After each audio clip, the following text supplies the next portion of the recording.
오늘 아침을 여는 말씀은 역대하 8장 11절입니다.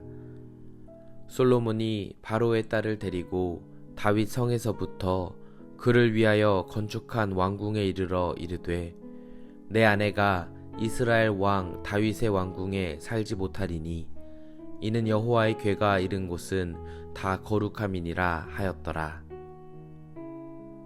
역대하 8장 말씀은 솔로몬이 하나님의 성전과 자기의 궁궐을 20년 동안 건축하였다는 말씀으로 시작되고 자연스럽게 하나님의 성전을 건축한 결과 주어지게 되는 축복들을 보여줍니다. 북서쪽으로는 후람에게서 갈릴리 지역에 해당되는 성읍들을 받게 되고 북동쪽으로는 하맛소바라는 지역까지 점령하게 되며 남동쪽으로는 윗 베토론과 아랫 베토론까지 확장하여 견고한 성읍을 지었다고 성경은 증언해 줍니다. 이러한 솔로몬의 모습을 보며 우리가 하나님 안에서 놓치지 말아야 할 중요한 모습이 무엇이냐면은 바로 무엇이 하나님께 기쁨이 되어지는가 라는 질문을 끊임없이 던지는 일입니다. 우리가 위와 같은 질문을 놓고 계속하여 생각하고 고민하고 또 묵상할 때 하나님께서는 자신을 위하여 살아간 인생의 손길 가운데 크고 놀라운 은혜들을 베풀어 주심을 기억해야겠습니다.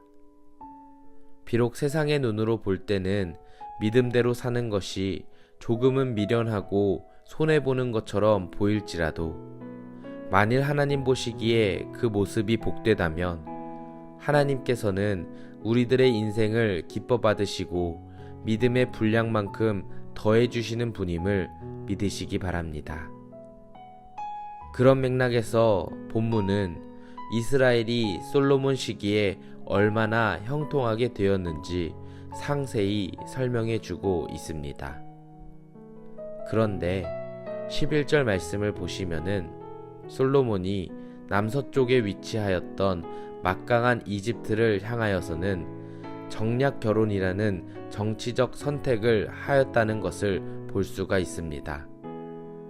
솔로몬은 제 나름대로 정략 결혼을 한 바로의 딸이 한때 하나님의 궤를 두었던 다윗 왕궁에 사는 것을 허용하지 않으며 신앙적인 질서를 우선시하였다고 설명을 해줍니다. 하지만 성도 여러분, 11절 말씀을 놓고 다시 생각해 보시면 이 말은 곧 하나님께서 이방 여인과 결혼하고 가까이 하는 것을 원치 않는다는 사실을 알려주고 있고 또 그 사실을 솔로몬이 그 누구보다도 잘 알고 있었다고도 해석할 수가 있습니다. 그리고 그것이 솔로몬으로 하여금 하나님에게서 멀어지는 첫 걸음이 되었음을 우리는 주목해야만 합니다.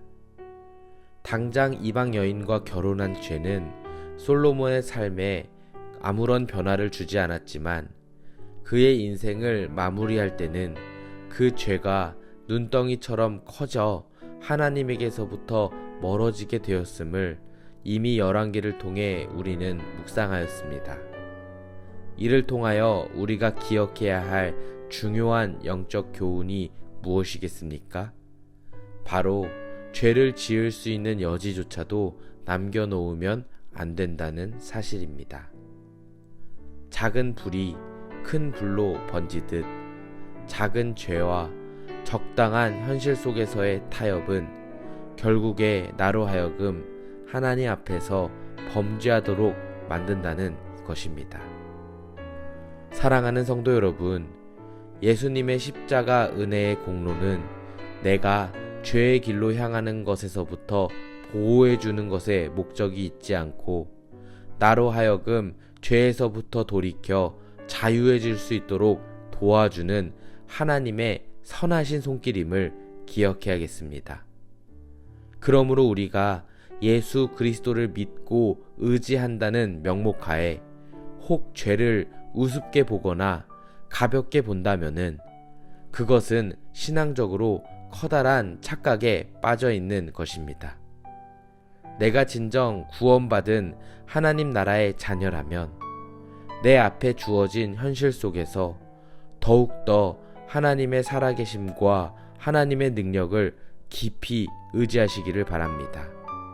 그리고 하나님 보시기에 조그마한 죄라도 나을 것 같은 마음과 행동이 있다면은 그것을 기꺼이 주님께 내려놓을 수 있는 믿음의 성도가 되어야겠습니다.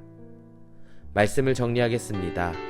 우리가 삶의 대부분의 영역에서 아무리 선하고 순종적일지라도 한 가지 불순종으로 인하여 삶은 언제든지 변하게 될 수 있음을 기억하시기 바랍니다.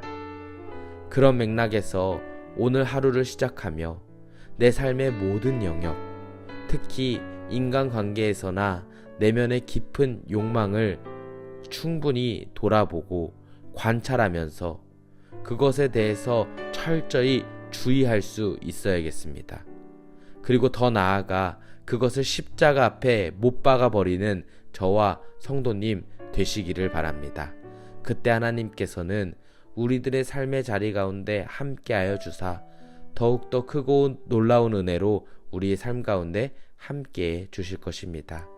바라기는 하나님의 크신 은혜가 오늘을 살아가는 저와 성도님 가운데 충만하게 되시기를 주님의 이름으로 축원합니다.